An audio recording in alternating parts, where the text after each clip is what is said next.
Hello friends, आज हम बनाएंगे क्यूट आइसक्रीम।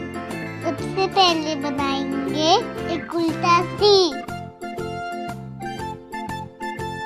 फिर बनाएंगे एक वी, फिर थोड़ी डिजाइन,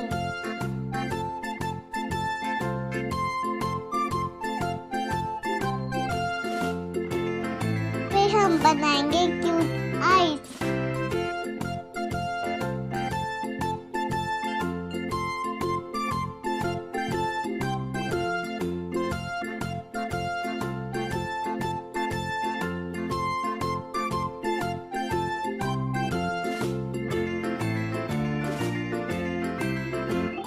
Now let's color.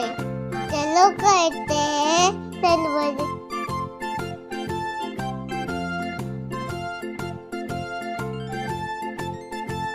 चलो करते हैं स्काई ब्लू।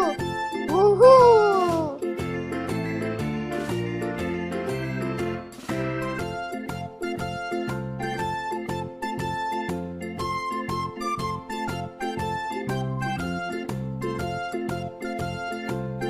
चलो भरे रंग लाल ताकि आइसक्रीम दिखे कमाल।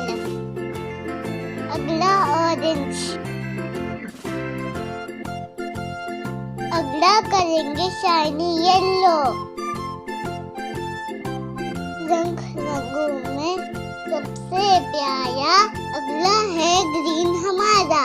फिर करेंगे लाइट ब्लू। अगला है डार्क ब्लू। अगला वायलेट।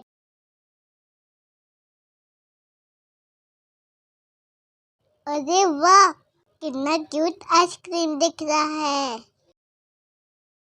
बाय बाय फ्रेंड्स, फिर मिलेंगे।